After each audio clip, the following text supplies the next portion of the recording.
Robin Allen is not present. Marcia Collins. Present. Honorable Eric Costello is not present. Talib Horn. Present. Claudia Jolin. Present. Doug McCoach. Present. Justin Williams is not present, and Eric Stevenson is not present, and Sean Davis. Present. So welcome. Is there any introductions to, or just, this is a continuation of, we had a hearing last, or public meeting last Thursday, the 18th. Vice Chair Stevenson is joining us now. Good to see you. We had a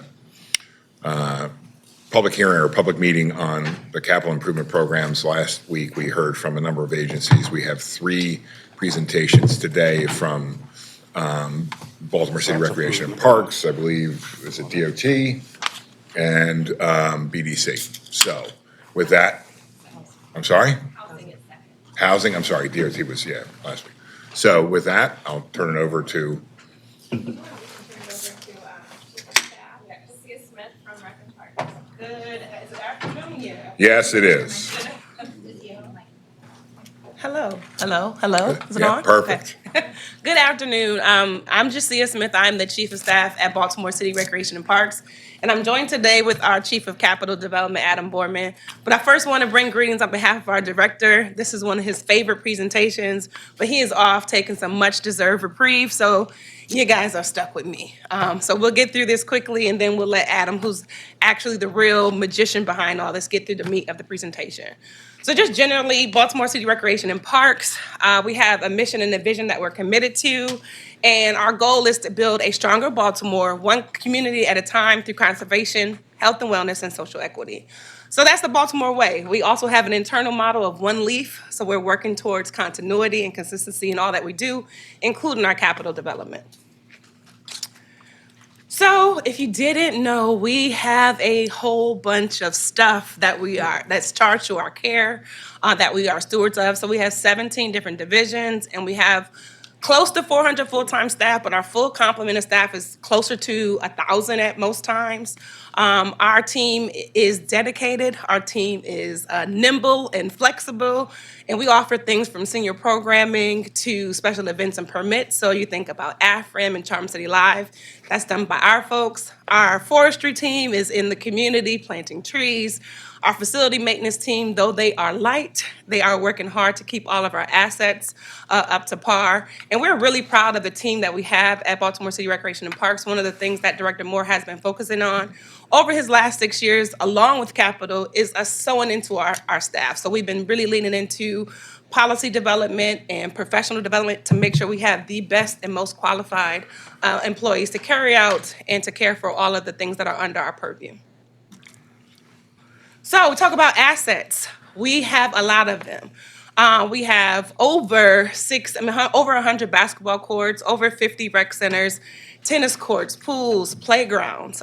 So the amount of stuff that our team of 400 roughly full-time employees and between 7 and 1,000 employees do is a lot. We have the street trees. We're in charge of the canopy. We have swimmers. One of the biggest things that we are excited about is like during the summer, trying to keep our urban city warm, our pools play a big and vital role in that. And our aquatics team has done an amazing job over the year, despite lifeguard shortages, to make sure that our pools are open and functioning. And Adam's team does an amazing job to make sure that we have the bright pools. I know he'll get into some pool talk later in his presentation. So the variety of assets that we have to manage requires just a lot of ingenuity from the capital team as we're looking at how we approach what we need to replace, what we need to rehab. So in the latter part of the presentation, Adam will talk a lot about the progress we've made and still a lot of work that still needed to be done. Budget. We are a lean and mean fighting machine. Our operation budget sits around $68 million, with our capital budget a little over $28 million. We have a variety of funding sources for that.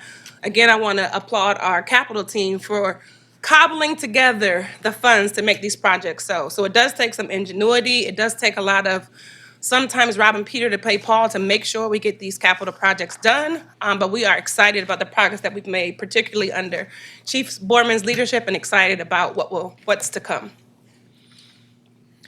This is the good part. This is the part where we get to pause and look at all the great work that we've accomplished together. So there is a short video, and I heard you guys like to see our video, so we're going to play it for you. It's only about a Absolutely. little over 2 minutes, so enjoy.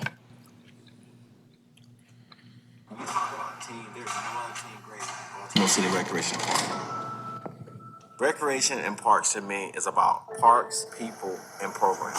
Baltimore City and community leaders broke ground today at the Parkview Recreation Center. We're also looking at how we operate and serve our community, which is to me the top priority. Baltimore, what an amazing year in 2023.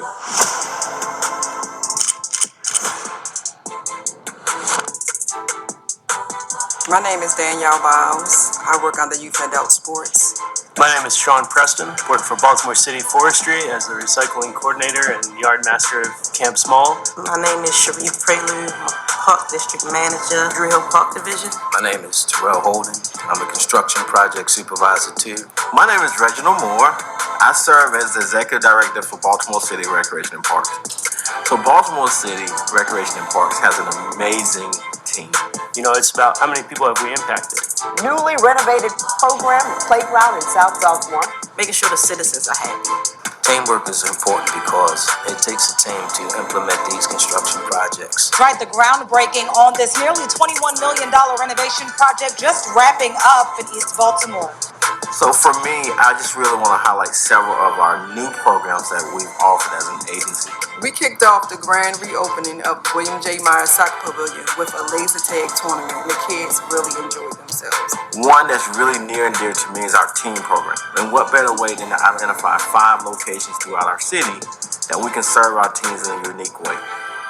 This year, we're introducing for the first time ever a team of robotics members that will be representing the city of Baltimore during the Lego competition.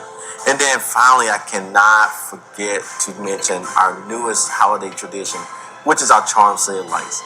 250,000 LED lights that's lighting the skies of Druid Hill Park. But I think maybe the thing that touched me the most was the fact that BCRP put our names in the hat for Team of the Year for the city. At Camp Small, we really value our role as a public service program. We produced and sold over 15,000 board foot of kiln-dried material. There were a lot of achievements, a lot of big numbers for our small team to be really proud of. 2024 is going to be another amazing year as you'll see new programming and facilities as we continue to serve our residents on a daily basis. All right, so I hope that 2 minutes gave you a good view into what 2023 was for us. But what we can tell you is that we've seen when we build something that is appropriate, that is well-resourced, people show up. So our latest projects, we have an internal process called RecStat where we are collecting data, and the numbers are proving true. When our facilities are well maintained, when they are new, when they are accessible, people are coming. So we're excited about how our capital program has been maturing over the years and under Adam's leadership, and just excited about what 2024 and beyond will bring. You all do know that we are in the midst of our comprehensive plan that we're excited to receive that will give us some insight, again, about our capital program, how we approach equity, and how we make sure that we are serving the citizens of Baltimore in a robust and equitable way. And with that, I am going to get out of your way and let our esteemed and amazing Capital Chief take us through the rest of the presentation, but I will be here if there are any questions. Thank you very much. That's a hell of a buildup, Mr. Bloom. Good afternoon. Thank you, Josiah, for the introduction. Next slide, please. As we get into this, it's really a team effort putting together the CIP every year. Especially want to thank Valerie McGuire and Kate Brower for their efforts. Next slide. 2023, a lot of action. 20 projects totaling over $45 million. 7 of those are still active, but having been completed, you can see a list of athletic courts and playgrounds. Those are all funded through ARPA, which is kind of outside the CIP, but something that we're very proud of what we've been able to do with ARPA and our intentions to continue spending that money going forward. Next slide. Just touch on this. So 11 courts and 3 playgrounds, really making impact across the city, trying to be as quick and nimble and getting these done as we move through. You saw in previous slides, we have a tremendous inventory, over 200 if you combine the courts and playgrounds across the city. they all need a little bit of love. So this infusion from ARPA has been a real help to get them done. Next slide. Leakin Park Pavilion, this was part of a joint project with the Dipski Playground that opened a few years ago. This pavilion has some historic significance. It was once in Fells Point, then it moved over to Canton, and now it's in its third location. We worked very closely with CHAP and our architects to do it justice and kind of renew its life in this park. Next slide. Chickweb Fitness and Wellness Center is another one that's under construction, moving along very nicely. This is an expansion and significant renovation to this very loved facility, and something that we're very proud of how it's shaping up. Next slide. Parkview, this is a knockdown, build up. It was a surplus school and an old recreation center that we have been working with DHCD on the funding for. They've been a great partner. We've also been working with sister agency at DOT to address some of the streets around it. Long story short, we are in the middle of abatement right now and should be seeing walls coming down in the next few weeks. And this is really going to be a neighborhood scale project, but it's not only the rec center, but expansive new playground and park outside of it. So really nice project. And lastly, I want to touch on Walter P. Carter Pool. This is one that it was an existing pool that was demolished with the 21st Century School expansion. It's been gone for a few years now, but we just broke ground recently. This is really the prototype of neighborhood pools for us. You'll have two bodies of water, a lap pool and then a family pool, which has a zero entry, splash features, opportunities to learn how to swim, and then of course modern amenities such as the bathhouse and things of that nature. So this is the direction. I've touched on it years before. We have pools from the 60s and 70s that are god awful. So this is where we're headed. Next slide. So that's kind of what's happening right now. This is a short and not comprehensive list of all the things that we're working on, but these are things that you should see rolling out in the weeks and months to come. Gardenville Rec Center received bids for that yesterday. Tawana and Coldstream Pools, again, those are complete redos. Those are going out to bid tomorrow. Those playgrounds, athletic courts, those are under contract. That's, again, more ARPA funding. So you're going to see a lot more coming throughout 2024. And then finally, we're very proud of what we're able to do with the funding that's granted to us, but we have a tremendous inventory and a lot of work to do, and we're very blessed to have some great partnerships that help us to achieve things that we could not do alone. So everyone from the Ravens to Waterfront Partnership to the Washington Capitals, South Baltimore Gateway Partnership, LDC, a lot of casino funding, Parks and People have been a great partner as well. I won't go through the whole list, but you know, there's a lot happening kind of beyond what I'm showing each year at the CIP. Next slide. So let's talk about why we're here today and where we're headed. Next slide. The comprehensive plan. This is something we've been going at for a year now. About a month ago, we had our first public meeting. We're going to have another public meeting in the spring, and ultimately this will be published sometime in June. Next slide. This is a roadmap. It's not just capital. It covers everything from operations, cost recovery, you know, our agency org chart, structure, things of that nature. But you know, part of this was the condition assessment of 268 different park spaces. That builds upon what we've already done, looking at our pools 2 years ago and ongoing efforts working with DGS to make assessments of our buildings and structures. Next slide. So diving a little deeper into the parks condition assessment, again, we went to 268 parks with our consultants. The consultant team was a mixture of landscape architects, civil engineers. They developed this ranking system and ultimately looked at over 5,000 assets, which they scored from A to F. Next slide, please. Here you kind of see the breakdown of those rankings. You know, fortunately, there's a good amount that are excellent or good, but 24% are in fair, poor, or failing condition. That's nearly 1,300 park assets. I think that really gives you an idea of what we're up against between deferred maintenance and just, you know, years of neglect or lack of funding on the capital side. We have a hill to climb. But essentially, this plan is going to give us a means to approaching that. Next slide. So this is kind of where we're headed. This is still a work in progress. Essentially, what we're going to do is be combining those condition assessments. We're calling the site needs score, which will be ranked. And then we're going to combine that with a community needs score. This is a mix of data that ultimately gives scoring based on ethnicity, our youth, income and education, violent crime, population density, and extreme heat. There's about 100 different factors that we could have looked at, but these were the 6 that we felt were most relative to what we're trying to achieve with our mission and vision statement. So ultimately, you'll see these 2 maps combine and really paint the picture of where we're headed and what needs our attention.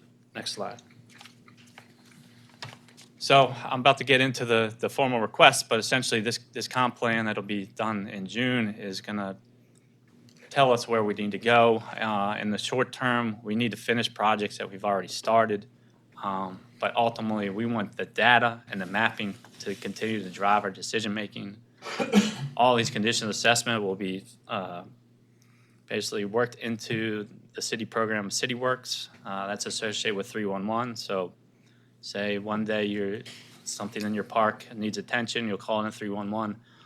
All this will be really like live data that we'll be able to update as something is fixed. We can improve its ranking and rating, or as we notice something on site has, fallen into disrepair, we can adjust that accordingly, and that'll factor into our requested CIP level, but also work on facility maintenance and park maintenance. Next slide. All right, so here's our request for this year. Next one, please. I mentioned that before. We need to finish what we've already started. We've traditionally, and over the last few years, been coming to you 1 year for design and the next year for the construction funding. We're starting to align with the playbook, which is what the comprehensive called. So we're trying to be more. We're trying to make sure that we're looking at the whole inventory. Traditionally, the regional or signature parks get a lot of attention, but what about the mini parks and the green spaces and the ones that maybe not have the loudest voice? So we're talking about how we can best allocate funding based on these different categories and make sure that we are touching all the different parts of our inventory. Next slide. So for FY25, our city bond target is $8 million. I think we can all agree that we can do better than that. So I'll encourage you all to think of that going forward. We get a substantial amount of money from the state, which has been helpful. We're also talking with Senator Hayes about some bond funding, and I'll get to that later. But in total, at the moment, we're talking about $33 million. Next slide. All right, so these are the projects that are ready to roll or just about there. So Bocheck Park, in the bottom left-hand corner, you'll see a gymnasium addition. This is something that we are actively in design on, and we'll be putting out the bid this spring. But essentially, once that has been done, the rest of the park needs some attention. This park in particular scored number 1 in terms of need in the comprehensive plan.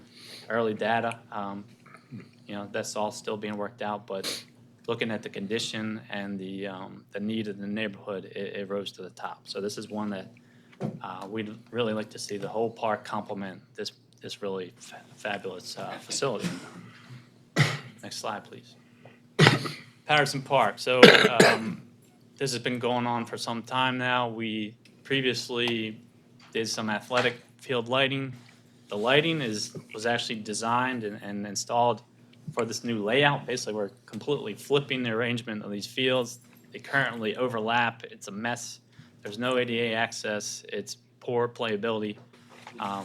But we think $100,000 will give us what we need to be able to bid the project this summer and really have a competition level facility here that we can have tournaments and things of that nature. Frankly, our diamonds are across the city aren't terrific. I know baseball and softball numbers are down, but there's still people that do it, and we got to give them the proper facilities to do so. Next slide. Druid Hill Reptile House. You've seen this one a few times. It's been bid, I believe, 2 times. We were originally looking at it as a community space and offices for some of our staff. That came in over budget numerous times. Now working with administration, we're reimagining this space as an event space and a teaching kitchen. It's a historic facility, as you can kind of perceive from there. But this is a corner of the park that doesn't have a whole lot of life or eyes on it. And we feel like if we were to resurrect this beautiful facility and get some action there, it'll really help that park, or that portion of the park, I should say. Next slide, please. Gwynns Falls Athletic Fields. This is a multi-phased approach. Again, here the athletic fields that are currently there are undersized, poorly laid out, circulation relatively non-existent. This first phase is a synthetic turf multi-purpose field. You can see kind of in the center of the page. The pavilion that I showed you before is that white square below it. So tremendous synergy between that and the field. All that parking and drive loop, that is all existing. So we've been coming here. We just have a little more to do to get this part of the Gwynns Falls Park up and operating at its full potential. Next slide. Not far from there is a Gwynns Falls campground. A lot of people don't even know this exists. There's an existing pavilion that is in disrepair. The road that accesses it is treacherous and borderline impassable. But for us, this is an opportunity to offer programming that doesn't exist in the city. It's an opportunity to bring urban inner city kids to nature and have them camp and learn in a way that they haven't had an opportunity to. So we have a chunk of funding. This additional $550,000 we believe would put us over the edge to be able to bid this in summer of 2024. Next slide. North Hartford Park. So this was kind of a quick and dirty master plan of sorts. We call it a vision plan. Right now, phase 1 is focused mostly on the bottom right corner, the playground, splash pad, circulation, things of that nature. It will begin to lay out the ball fields and the rest of the circulation through the site. And we'll be bidding that this spring. Beyond that, we're looking at a skate park in phase 2 on the western half of this project. Pretty expansive. It would be the largest in our inventory. Coming up in February, we will be holding the first of multiple public engagements for that. We're really excited about the design team that we have to do that and engaging with the public to see what kind of elements they want to see in this park. So the crust here is funding to go towards the construction of phase 2. We have funding that is now available for the design phase. Next one, please. Violetville Park phase 2. This past year, we completed a court resurfacing of the basketball court in the lower right corner here. The rest of the park needs some love. The tennis courts and potential pickleball courts need to be resurfaced. The circulation needs complete redo. And then the athletic fields themselves need some better configuration and some improvements. Next slide. Clifton Park. We are partnering with Baltimore City Public Schools on a stadium of sorts. This is on the right-hand side of the page. BCPS is hiring the consultants and really leading those design efforts right now. We're combining funds to build this facility. It would serve the Reach High School, which is lower left of the page. But beyond that, we are interested in really seeing the rest of this part of the park, rehabbed and improved. The band shell on the lower right is in poor condition. It's a beautiful historic structure that really needs to be brought back to its original, life. So this request here is $250,000. It's really for public engagement and planning to make sure that we're going in the right direction here. We're very eager to combine our efforts with Morgan State. They've been a little slower than we had hoped for, but my thought here is if we force their hand, they'll start playing with us. So that's where we're at. Next slide, please. Speaking of historic structures, the Howard P. Rawlings Conservatory, and specifically the Palm House, that's the large glass piece in the front. You can see what years and years of a hot and humid environment can do to the structure. It's a little scary. We need to preserve this thing before it collapses in on itself. So we've been working very closely with historic architects. We have plans in good order. In the coming weeks, we're going to be doing some, we'll call it selective demolition to find out what's happening underneath the skin. We're a little bit terrified that structure might be, degrading. So we will have more information beyond that, but at this point, we have $2.25 million in hand. We feel that additional $1 million will get the job done. It'll be historically accurate. It'll have Akoya materials, which is a type of wood that'll manage in this type of environment. CHAP's been very good with us throughout this process, but fingers crossed, really. Next slide. Fred B. Leidig is the name of the rec center. Irvington Park is what is in front of you. This has been on the books for some time now. It's a renovation of the athletic fields, new circulation, and rehab to the existing field house. This thing has been kind of bogged down at the state level. It's in the floodplain, so it's been a real challenge to accomplish what our intentions are and then appease the state. So I think we're getting through that. At this point, we feel that $1 million is what we need to bid and construct the project. Next slide, please. This is Florence Cummins Park over in the Westport area. We've been working closely with South Baltimore Gateway Partnership and the LDC, which is at the city level, controlling casino funds. It's been a great partnership working on this one and some others, including Sola Gibbs.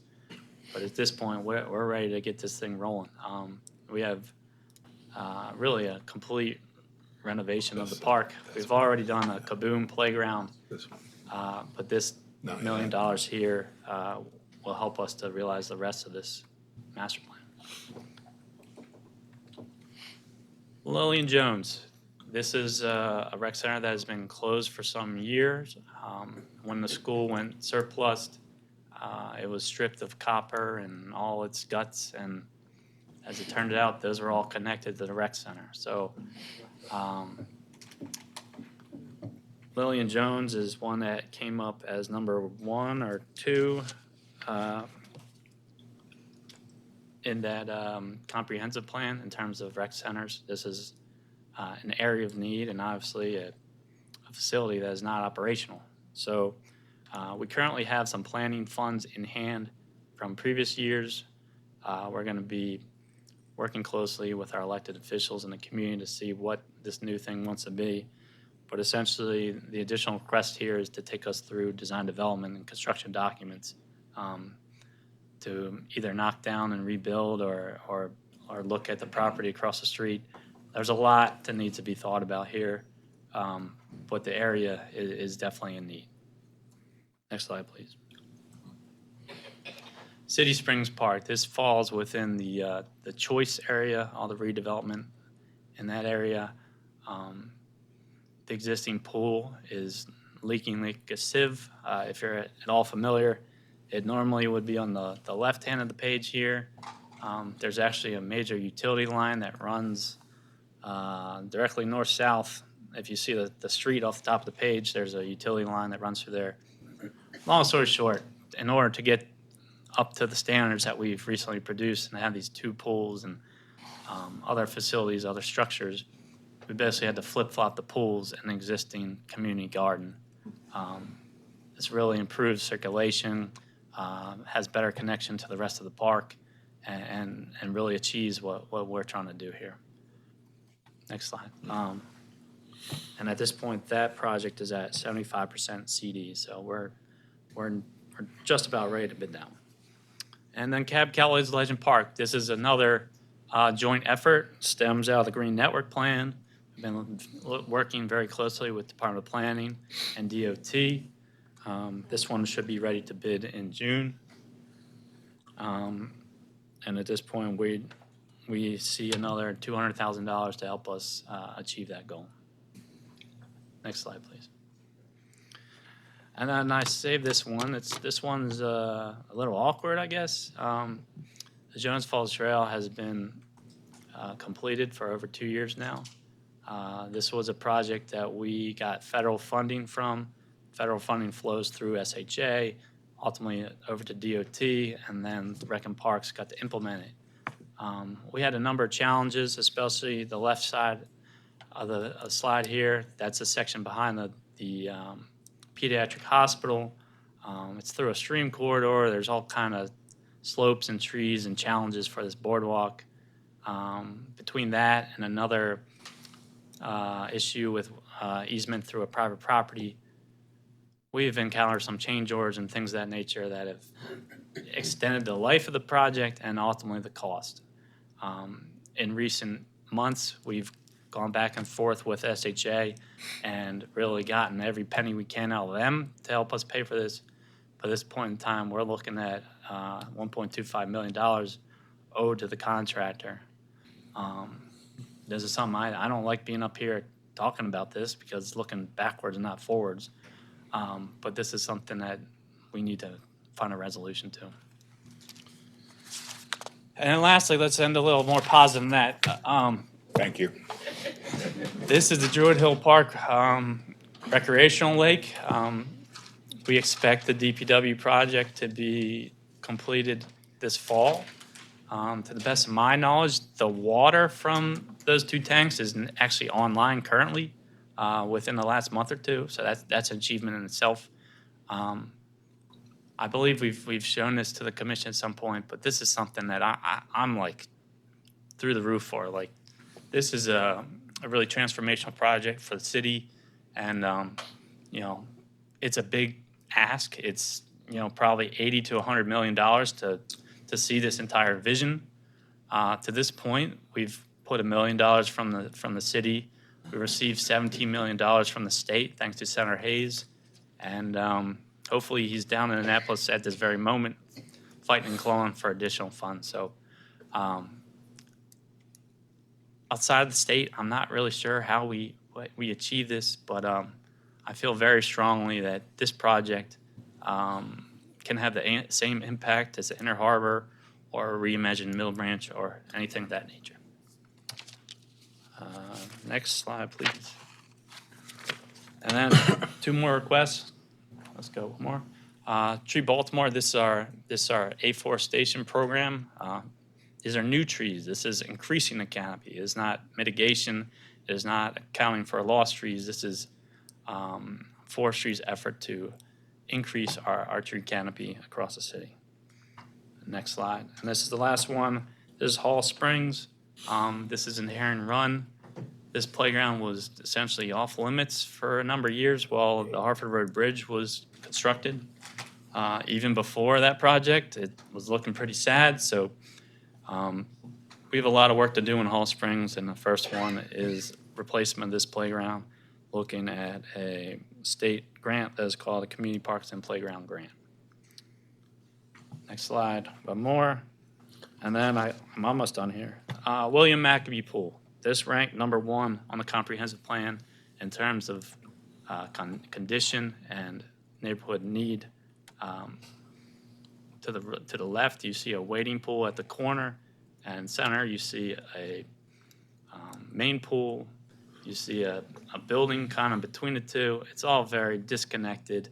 I don't know how, as a parent, you manage this if you've got a toddler and a 10-year-old. So really, the idea here is to look this whole site and bring it up to that neighborhood pool design standard that we showed you at Walter P. Carter. Next slide. And then this one is Robert C. Marshall. This one is currently ranked #2 behind Lillian Jones in the comprehensive plan in terms of need, both from conditions and a community aspect. But this thing needs a real major renovation on the interior to help it become the inviting space and programmable space that our agency foresees it to be. Lastly, one more please. The slides I showed you previously were all within our targets that I showed you earlier. This is not a comprehensive list, but these are some of the other projects that we would prioritize next if there were more funds available to us. Next slide, please. And that is all I have for you. Quarter of, I think I did okay. You did great. You did great. Questions from the commission, starting with you. Thank you. No questions. Marcia? Commissioner Collins, I should say. Thank you, Mr. Chairman. Thank you, Adam. I always appreciate what you do with your capital projects. You do a lot with very little, and we know that the challenge here is we're all fighting over some of those general fund dollars, and it's very difficult to see the end point sometimes when you're looking at all your challenges. But I just want to compliment you and your team on all the efforts that you go about.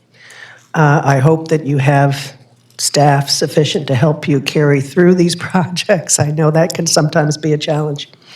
I was looking at the list of projects, and there are a couple of listings that can be pretty typical for agencies where you have, excuse me, an amount of money, and then you're spreading it over potential projects, one of which was, like, for example, the resurfacing of basketball areas and others. Do you have like a general target amount that you envision when you look at these so that you have a sense on the aggregate money that you're asking for, how many locations you can expect to cover? Yes, so the basketball courts or athletic courts as a whole and the playgrounds, we've been using an on-call vendor that the city has for the courts. We've been working through Sourcewell, which is a joint purchasing agreement to tackle our playgrounds. And basically because those contracts are in place, we're able to work directly with the vendors and say, hey, let's take a walk. Tell me what it would cost to replace this thing. Basically with little to no design on our part, little to no expenses in terms of design fee. But they're able to give us proposals that we then work through as a requisition and get purchase order. So basically, all the new ones that I'm showing out, I have to the penny estimates as to what those are going to cost. So they are real numbers that we're able to present.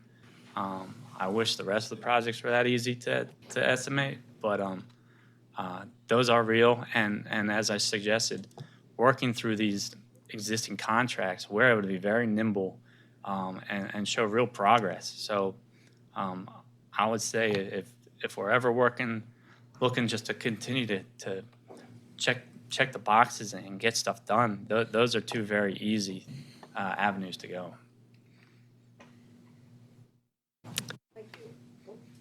Thank you for that. I just want to compliment you and your team on that Jones Falls Trail. I have been on that boardwalk, and I could see every problem that you had, from mature trees that are looming over it to swales to deer to you name it. And it's a lovely facility, and I know that the community in that immediate area really enjoys it. So thank you so much. Thank you, Commissioner Horn. Is the community allowed an opportunity? Yes, you will be. Yes, you will be given an opportunity to speak, sir. Thank you. Just some comments and just two questions. Comments that I'm really happy in terms of the comprehensive plan. I've personally been involved in some of those subgroups, and you're really doing a good job in terms of community engagement. And at the end, we have a 10-year plan. And so I remember a couple years back, you came here, you promised certain things would happen, and it's great that it's coming to fruition. Other thing is, I think you're doing really good with, operating of the facilities. Capital is another thing, but I think your programming is really good. Just have one question. In December, we had the Govins Inspire plan come before us. And as a commission, we were very impressed with that plan. Part of that plan was Dewey's Park, and in particular, the recreational center. So I was just wondering, I didn't see Dewey's in the plan, and I understand that you have to make hard decisions, and I understand that you have a sort of a matrix to make those decisions. Didn't know where Dewey's ranked and sort of what your plan was for that. Yeah. And I'll ask my team to correct me here. We've already made some investments, the athletic courts, futsal court out there. We have funding for the playground, and we've been working very closely with the community on revised circulation and a memorial garden, I believe. So things are in the works, and I believe we are well funded for those current phases.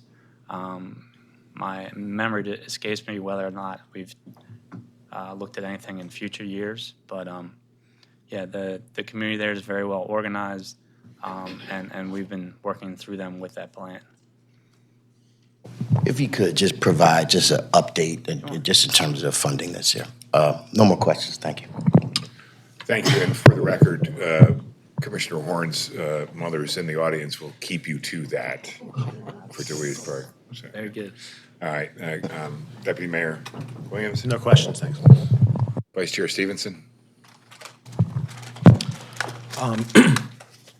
Thank you. You guys do such a great job. To echo Commissioner Horn, seeing it from year to year, and in reality, especially the new rec centers are really inspiring.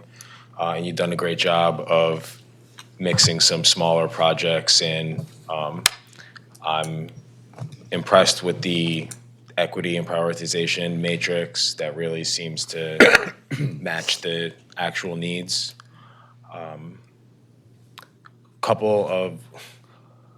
One question, the conservatory, another really important project in terms of preserving a historic structure. Do you know how long that's expected to be closed? So, you mean for the renovation? Yeah. I don't have that, but I can get that information for you. Sure.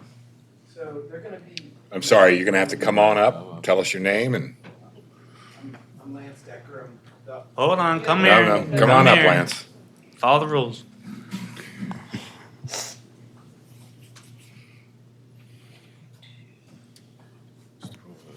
Introduce yourself. I'm Lance Decker, the managing architect and design supervisor for the rec centers for Rec and Parks. But I work on all the vertical projects, including that. So basically, when they start to construct that, they're going to take out the windows, and they're going to be moving as quickly as they can because of the situation in there. So it'll probably be about 3 to 4 months that the real intensive construction is happening. And Melissa doesn't want to close that thing until the last possible minute because it's a jewel to the community. And I'm not sure how fast they'll get it back up and running, though, because of the growing situation. So. Good. Does that answer your question? To the best of their ability. To the best of their ability, which I'm sympathetic to. Great. And in terms of the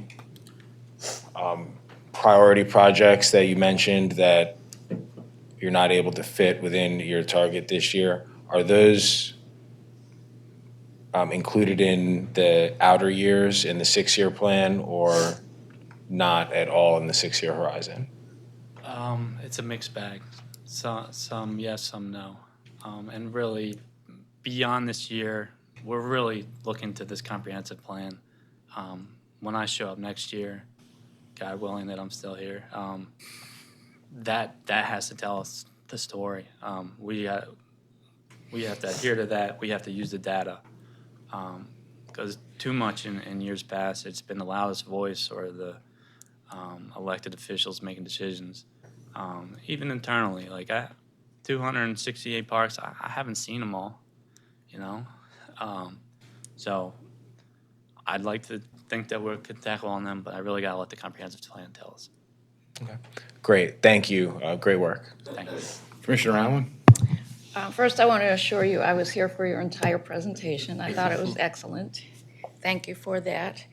I'm particularly excited about the pool at the Walter P. Carter campus, and as an addition to all that's been going on there. So thank you for that. Related to slide 22, the prioritizing of sites, I have a comment about what I see. It's just something that struck me. The community needs score. I looked at it from the back and immediately saw what Dr. Lawrence Brown coined the black butterfly, which I'm sure you're familiar with. So I'm glad to know that you all are recognizing the need and addressing it through your projects. But I also wanted to know if you all have included an equity mapping of your projects or the projects that you're requesting funds for this CIP. For this year? For the CIP. We've mapped all the project locations, but essentially these maps that you see in front of you are still being developed. Condition assessment data is still coming in, so I don't have all that at this time. Let me check on the status of that community need map and see if that's worth sharing. So in the past, the past several years, you've plotted all of your proposed capital improvement programs for the upcoming year on a map so that we could look at their distribution throughout the city and how it would relate to this, ideally to this community needs score. So far this year, I really haven't seen those from any of the presentations we've been given so far. Except for the fact that Kristen is now holding up a map over there on a computer that's showing me that I may have missed something. But please. I just wanted to signal that if you check the report with the 6-year requests, at the beginning, there's an agency overview and a map of the mappable projects. Thank you. That answers that question. Yeah, thank you for that.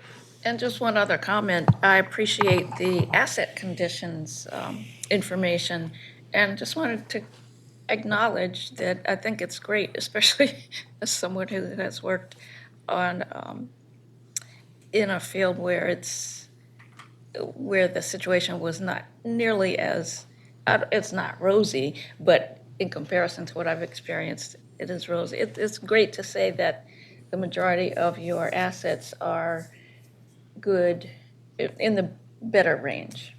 I'm not wording it well, but I hope you understand what I'm saying. That just struck me as well. I wanted to acknowledge that. Yeah, I mean, prior to that, first of all, we didn't even know what we have. And then on top of that, we didn't know what condition it was in. So that's something that I've called a living database of sorts. It'll evolve and grow with us, and something that we can continue to update. And I guess I should acknowledge that too, the fact that you all even did that. That is huge. Yeah, so thank you. Thank you, Commissioner McCoach. Hi, nice presentation. Thank you very much. It's very, very clear. I have two questions. The first, related to your capital funding source, the casino local impact funds particularly. I was wondering, is there a forecast for when any of the middle branch master plan improvements would start to see some of that funding? Yeah, so I might not be the best one to speak to that. Probably Brad Rogers from South Baltimore Gateway Partnership or Ethan Cohen with the LDC. But I am part of the working group of the Reimagine Middle Branch. We meet every Monday. It's a lot. They, you know, they work with us and do small projects throughout that whole district. With regards to Reimagine Middle Branch, there's some big dollars associated with that. And, you know, to Brad's credit, he's acquired some Bernie funding, been working with Greenvest, who's acquired different grants to do some of the wetlands that are be going in. And then even last week, the first draft of the governor's budget included two different pots of $25 million and an additional 10 for Middle Branch resiliency. So it's a really passionate group, and I think they've got attention from some folks. The idea of resiliency, you know, you got to protect the BGE facility there, as well as the hospital, and of course all the other parkland as well. I think it's really going to be a model for the rest of the nation when it comes to being. Okay, thank you. And then the second question, last week we heard about some of the work that General Services performs, including rec center work. Or so I understood, they were doing window projects and types of maintenance. And I was wondering if you guys coordinate or collaborate with General Service when you start to identify priority projects, because what would be the point of replacing a roof if the windows aren't there, or replacing the windows when it's not ADA proper? So I was wondering, do you have that dialogue? I would say, at least in my experience over the last couple of months, is that Director Moore and Director Attila have been working closer than I've ever seen. DGS has a number of on-call vendors that we're able to use. Okay.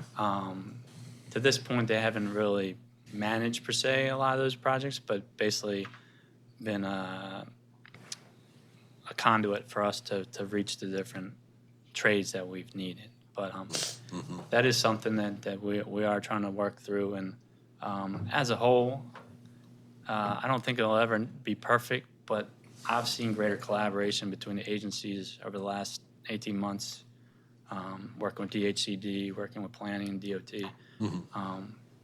I think it's starting to happen. It can never be enough, but it's starting to happen. Yeah, okay, thank you. So I guess my only question is, you know, the comprehensive plan to me is, as you've heard me say this before, is really, really important. When it's complete, we would really like a presentation. My biggest concern when it comes to capital projects is that, you know, there's BCRP's comprehensive plan analyzing our existing facilities, proposing specific improvements, and then there's the citywide comprehensive plan, which is evaluating things like, you know, population projections. Where are we losing people? Where are we gaining people? And ideally, we want to match up, you know, recreation spending in areas where we're gaining people and minimize it where we're losing people. So that's one of the things I'm kind of looking for, is that blend to be able to say, okay, yeah, you know what, this portion of the city, unfortunately, we are losing population. As opposed to spending money in that right now, let's hold that and let's put that, you know, in the parking lot, and let's spend money where we need to. That's probably where I'm, you know, that's 30,000 feet.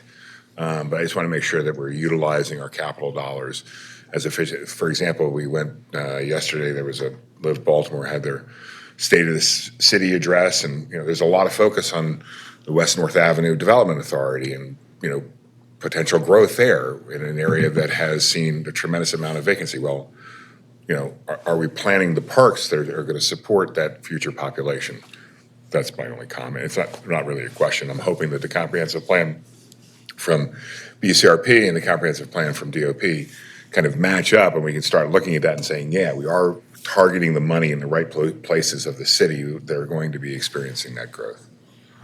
Yeah, if I could add, I know the director, this is one of his pet peeves, right, is understanding where growth is occurring. And an example would be the Parkview Rec Center, where HCD identified that as a major redevelopment area.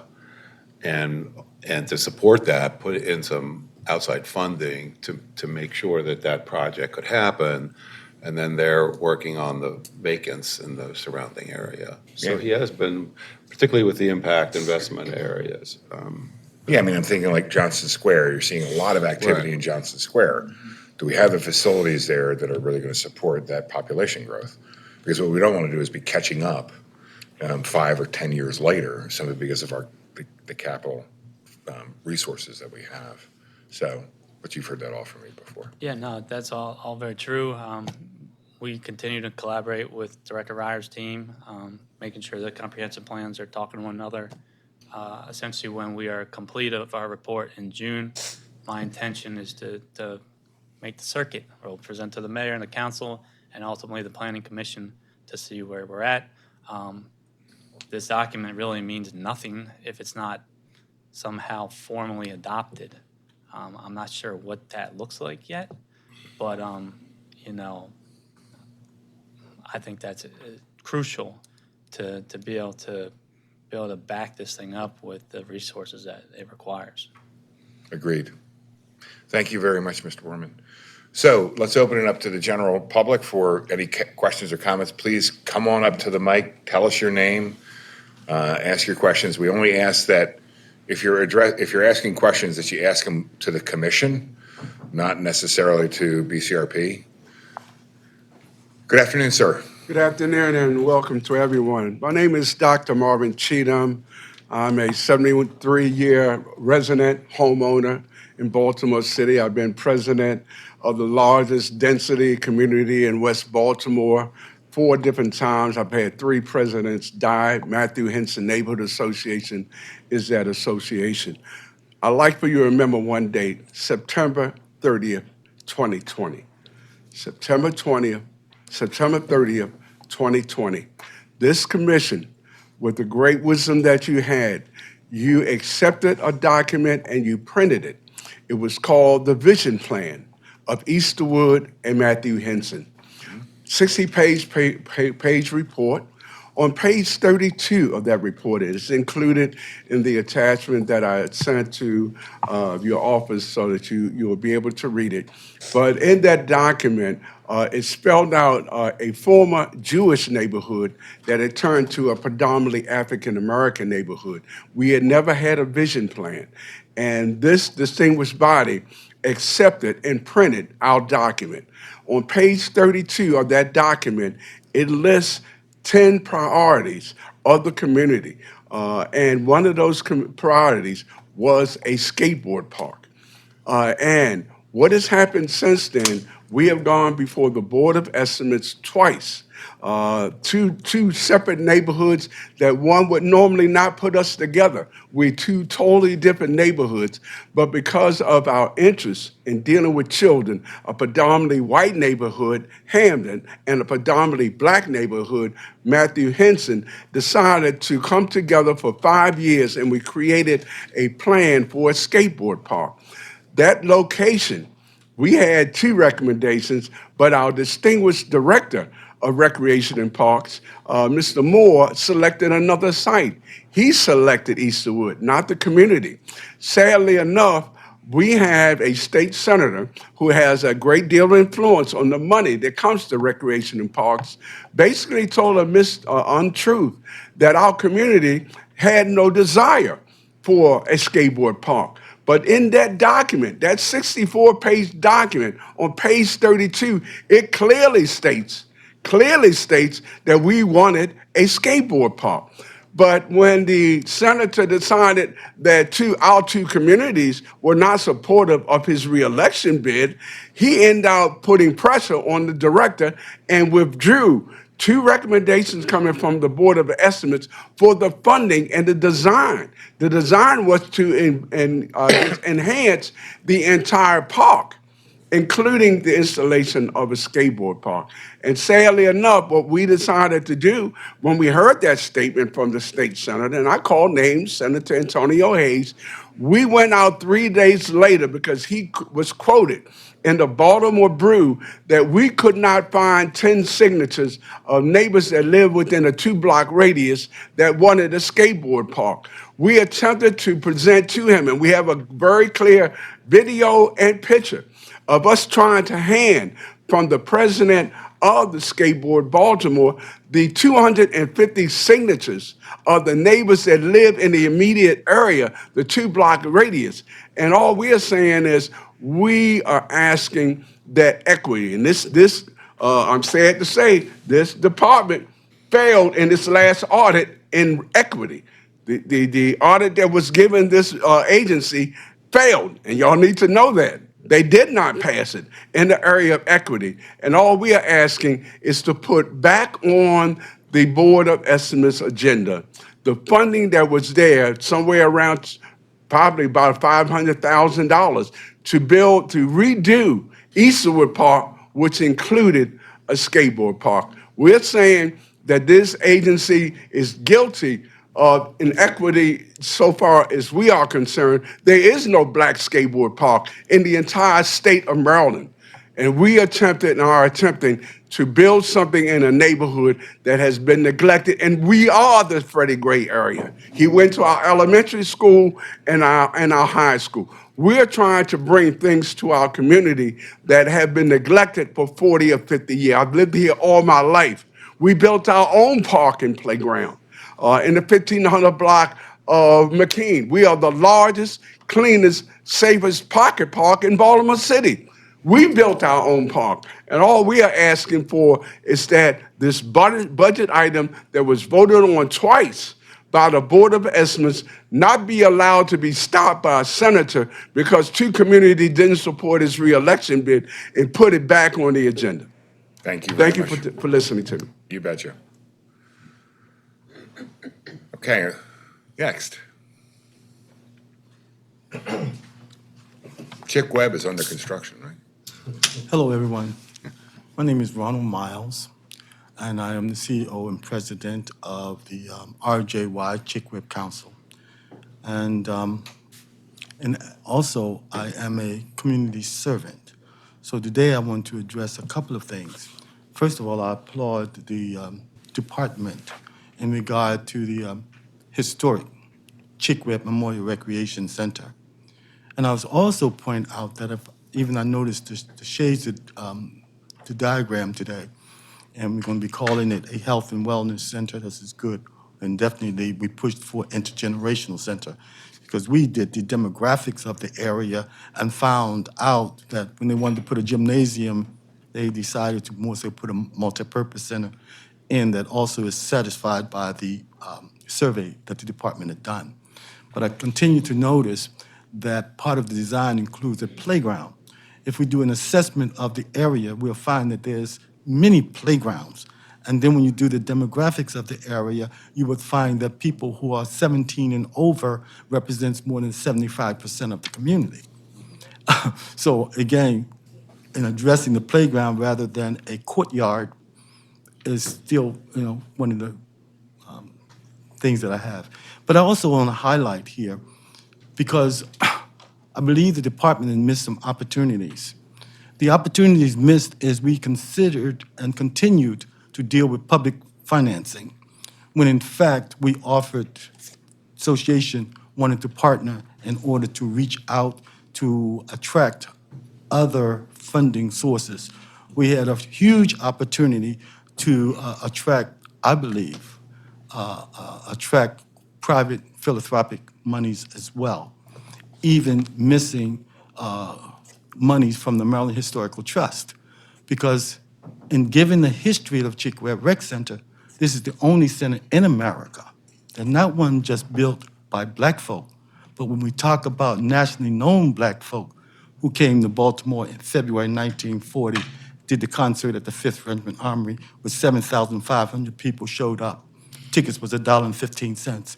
You had people as Joe Lewis, Ella Fitzgerald, Jackie Malmig, who were friends of Chick Webb, who grew up in the 1300 block of Ashland Avenue, which is about a half a block from where Chick Webb Rec Center is. And then it's being situated within $1 billion project area, which is the Perkins Somerset Old Town project. So I applaud them that we had to work over 7 years. Now, this is a highlight because this is the 75th year. And I would share with you that the council now is preparing. We did a number of activities throughout the 75th year that included concert at the Keystone, the book signing for the person who just wrote Chick Webb's most recent biography, brought her down from New York. We did a free concert at the Dunbar High School, and we partnered with Baltimore Jazz Alliance, et cetera. So we're putting together now a booklet similar to this that we're documenting all of this. And what I ask too is that, I mean, I've seen the department again wave over Chick Webb as if it was nominal. But in fact, it's astronomical because nowhere else in the country has a rec center been built from the ground up specific for black people. Yeah, I don't think Recreation Parks waved over Chick Webb. We have been talking about Chick Webb since I've been serving on this commission. Excuse me, I think you gave me the floor. What I'm saying, sir, it just, again, we really got an opportunity here in Baltimore to elevate the presence of Chick Webb because that has not been done, not even with Live Baltimore or any of those other places. We talk about the mansion up there and we specifically said historic. When we talk about Chick Webb, we need to then continue to build on Baltimore because again, this is also can be something economically because even when they did the survey for the rec center to RJY Chick Webb, we circulated that survey nationally where you got results as far away as California, New York, Virginia.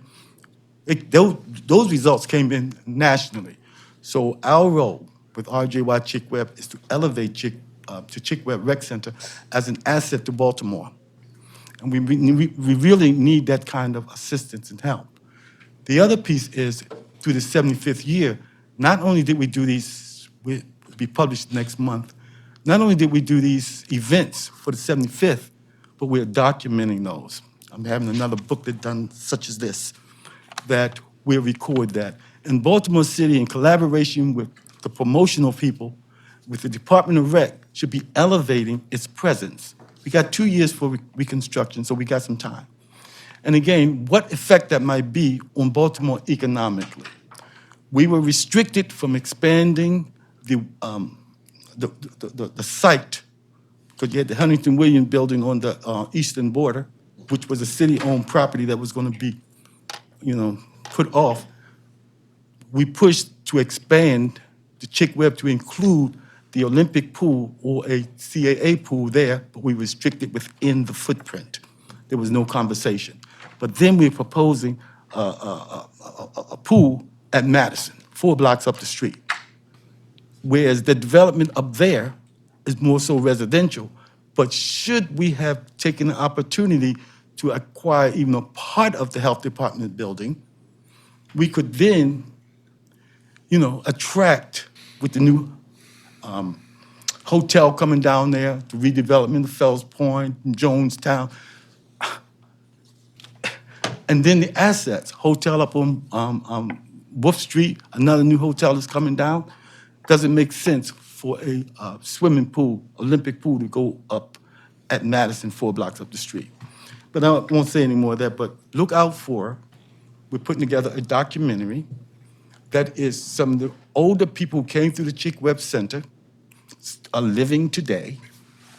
1953, they had the Webman that won the state championship undefeated. So we want to be telling those stories as far as people. My own story is I learned to swim there when I was 9. I became a lifeguard, helped me pay my way through school, and to take care of my family. And if one do not know the story of Chick Webb, on his deathbed, it was he who stated to Dr. Ralph Jonathan Young, I want something for black kids in Baltimore. When the why, and the city of Baltimore declined. So it really shouldn't even be going into disrepair over those 70 years. The other thing I'm hearing about today Sir, is, if I can I have you wrap it up? There's other people who would like to yes, speak, I and we will. need to move on. I'm also here today for the Leon Day Park. The residents there have been working for a number of years, and I understand the department is beginning to work with the Leon Day Park people. I didn't see any presentation up there today about the funding as far as what we're going to be doing at Leon Day Park, but that's another piece as we look at your criteria in equity, health and safety, asset condition, return on investment, et cetera, as it get rated, that we pay attention. And the folks been over there have been working on Leon Day Park for years, and they got a volunteer program that they're working with the young people in the grounds in pathetic position. Then the other piece is what we're proposing for Madison. The Oliver Center now going to have to use its facilities. So hopefully then that investment and construction goes on at Madison, and not just the dome, but also, they're talking about the dome and the Irving Park. But the facility also need to have funds appropriated that would hold the Oliver Center that recently closed so that folks can give services there. And then if we really look at the proximity of everything, Cip Bcrp is only 4 blocks south of Madison. Oliver Center is only about 2 blocks. So we definitely got quite a bit of recreational assets in the community. We need to start more so early on. I talked about a center regional. We should have been thinking out of the box about regionalizing, because what we have done effectively is we have in fact put our communities in silos. Everybody embracing their own little boundaries. And we know that in order to collect and bring neighborhoods together, we need centralized places for them to come. Here in we did a luncheon, whereas we brought together Pleasant View Gardens, Old Town, Middle East. Again, this booklet here shows the assets within that community as far as the Black settlement in that neighborhood, so that we can begin to bridge the 4 or so senior housing complexes is right there. Everybody's insulating them into their own little facilities. And even at the groundbreaking, they didn't even say that Cip Bcrp would be soon done, and you have a facility for intergenerational use. The city, they didn't even point that out. And we're still trying to attract them to come together collectively so that they'll have this center for health and wellness as intergenerational. So again, I didn't see anything there about the Leon Day Park. And I know you got something for Madison and the Dome, and I'm very happy about Cip Bcrp, but again, we missed some opportunities. Thank you very much, Mr. Miles. As far as diversifying resources, not just general operating monies and state matching. Where is the private and the philanthropic funds? Thank you very much, Mr. Miles. Sir. Yes, sir. Give me a second. 1 second.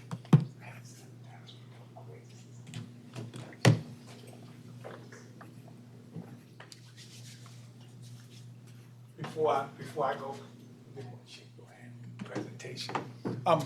Good afternoon. My name is Gregory Norrie. I am a member of Life Builders Church. I run a prison ministry and mentor service. I'm a member of the Matthew Henson community. And I'm here today because I watched your presentation. I saw a lot of rec centers up there, but I did not see Easterwood up there. And I was like, why? We know the problems that's happening in the Easterwood area. Carver High School. Let's just keep Carver on your mind while I'm talking about Easterwood.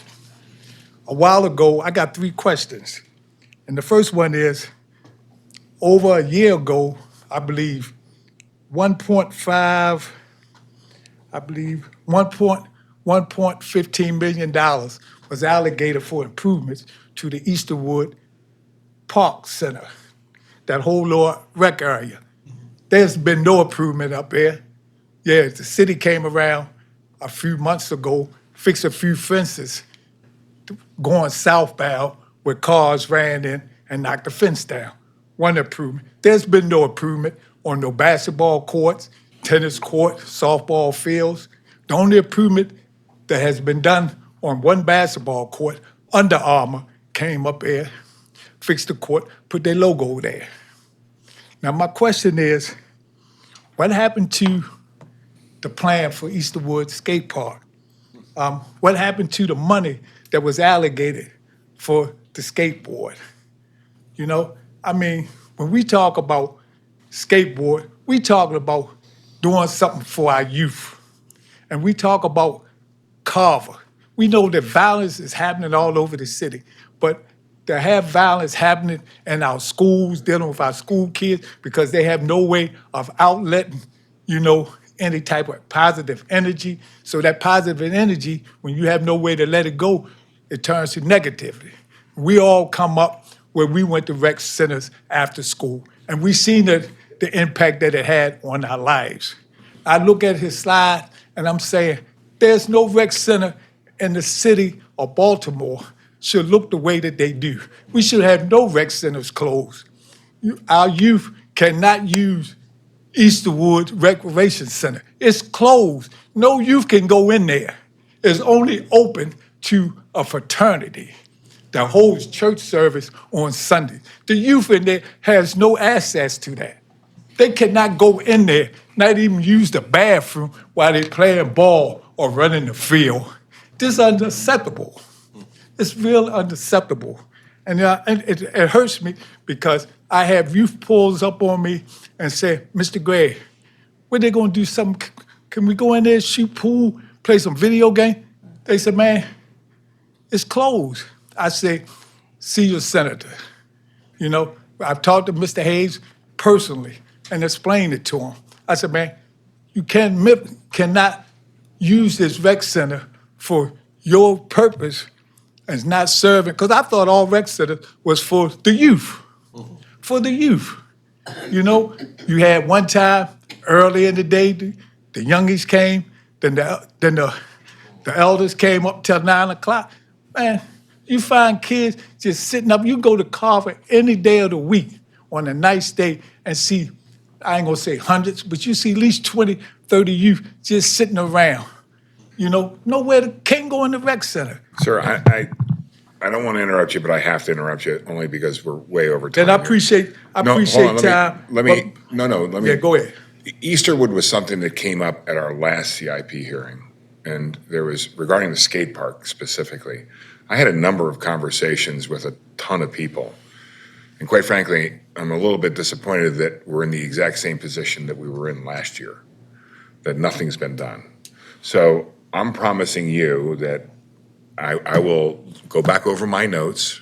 I'll figure out who I had talked to, when I had talked to them, and call them up so that we can figure out what the hell's going on, quite frankly. Okay, I appreciate you said what you said about you fed up, about keep hearing about Easterwood.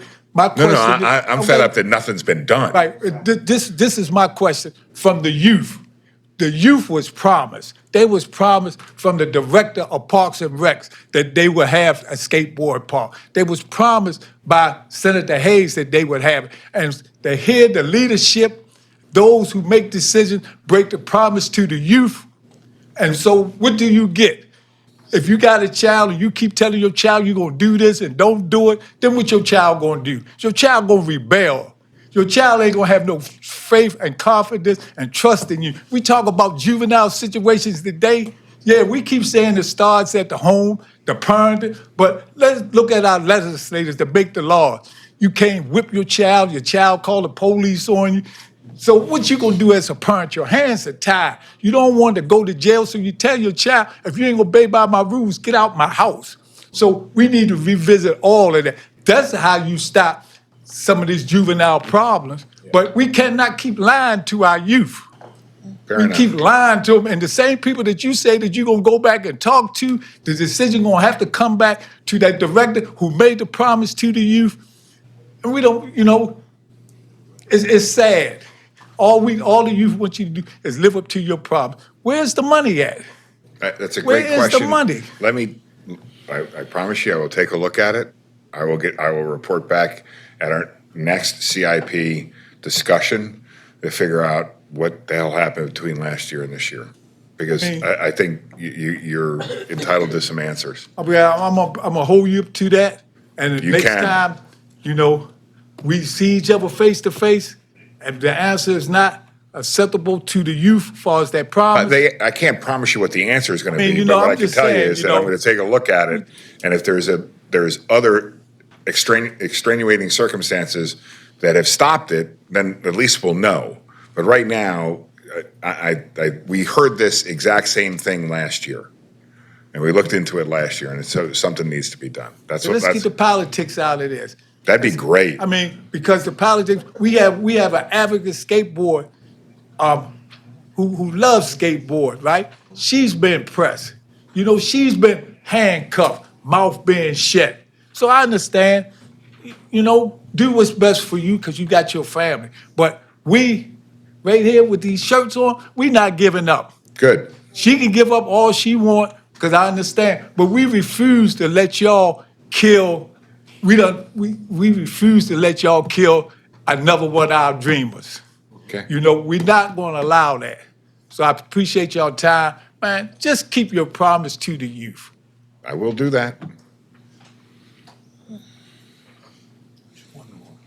We have time for one more, and that would. And I will try to be very, very, very brief. Good afternoon, everyone. My name is Audrey Carter. I am from the People's Association of Oliver Community. Mr. Miles mentioned us in his presentation, and I'm grateful for all the prioritizations of these recreation centers, but we also have a recreation center in Oliver that has just now closed.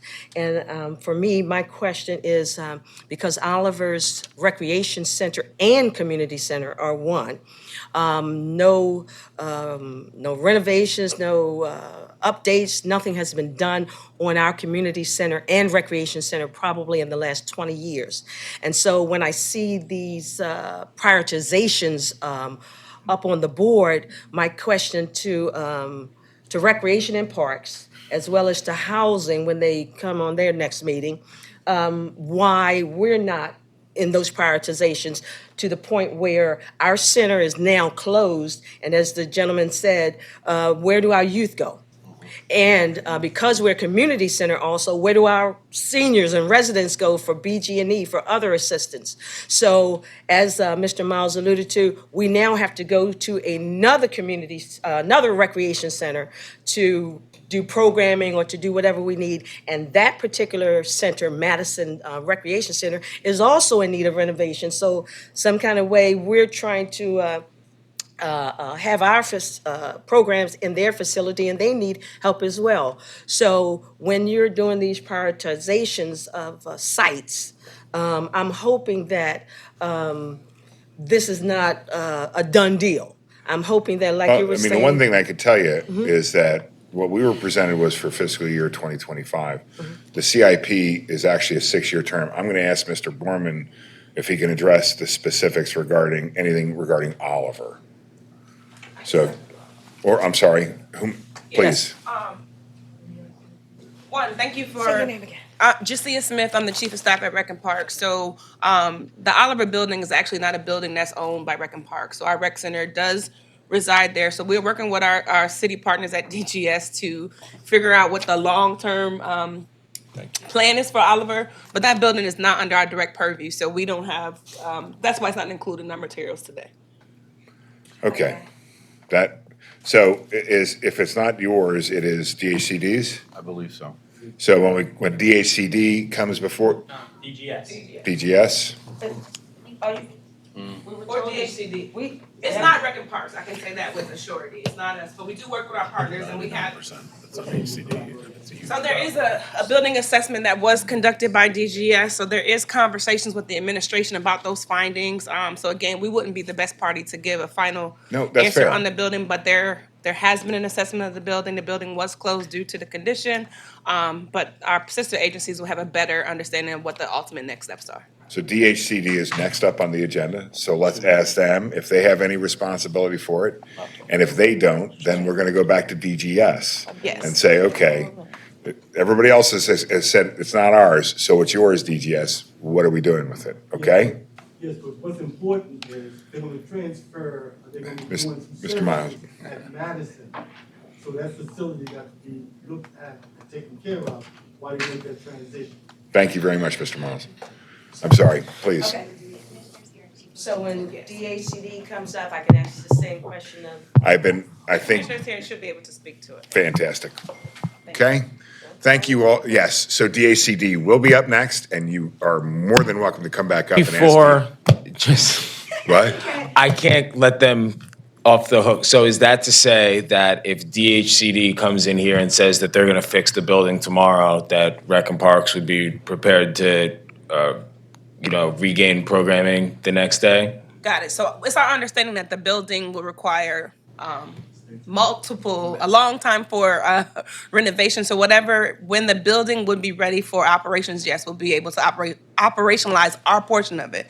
So we've always been in that building jointly with our sister agencies, and there's been other tenants. So we have the staffing to continue should that building come back online. And one thing about Rec and Parks is that we are an agile and nimble organization. So our teams, they float, they go to different centers. We do everything that we can to provide the top level service to our community, including the Oliver community. So, in the absence of the Oliver Community Center and Recreation Center being up and operational, if those residents are going to Madison, are we upgrading the services at Madison to support this combined population of both of those? Absolutely. So the recreational offerings at Oliver has been transferred to Madison. Our teams are there offering that level of programming. We continue to talk to the community to figure out what it is they actually need. So yes, we still have an after-school program. We have an active athletics program at Madison. So yes, the citizens, I believe there's 2 blocks between the 2 facilities. So they are being served in that space. But those are Madison programming, not Oliver's. Yep. So I understand this is a issue that we have in the agency, right? Because we're going from a model where there were like neighborhood community centers. Each block had a community center. You'll see through our recent investments in capital that we believe that strategy is no longer sustainable or viable. Yeah. So in the same instance where we have done at Middle Branch, where we have different communities who utilize that space, it is our goal that through that connectiveness, we can begin to vision what it would be like to have one consolidated regional center where we are offering programming for the entire needs of that adjacent community. So yes. But again, Madison is recreation, Oliver is recreation and community. So we do recreation centers at Baltimore City Recreation and Parks. Oliver, we have a community center and recreation center. I think we want to talk with DHCD about it. I'm sorry I cut off Vice Chair Stevenson. Were you able to address? No, thank you. That's a good answer. Thank you. Thank you. I mean, I think at the end of the day, clearly we understand that if we're going to combine those, the new facility, and this is way too deep into the woods, but it's worth noting. I mean, for lack of a better term, if the Madison community center is identified as the Madison Center, and now it's servicing both Madison and Oliver, the name of the facility maybe should embrace both of those communities, so that because people are very, very parochial with their recreational assets. This is our park. What the hell are you doing here? Kind of a thing. So, I mean, opening it up and saying, hey, listen, we're combining these facilities and we're welcoming in the Oliver community along with the Madison community. There's a bunch of different ways to do that. So, and I'm sure you know. Our comprehensive plan, though, which we're waiting for, will give us some insight about how to go about combining and what capital investments to make in that community to serve all of the residents there. So yeah, so we're awaiting that plan to make sure that we have a solution that serves the city. Thank you very much. Thank you.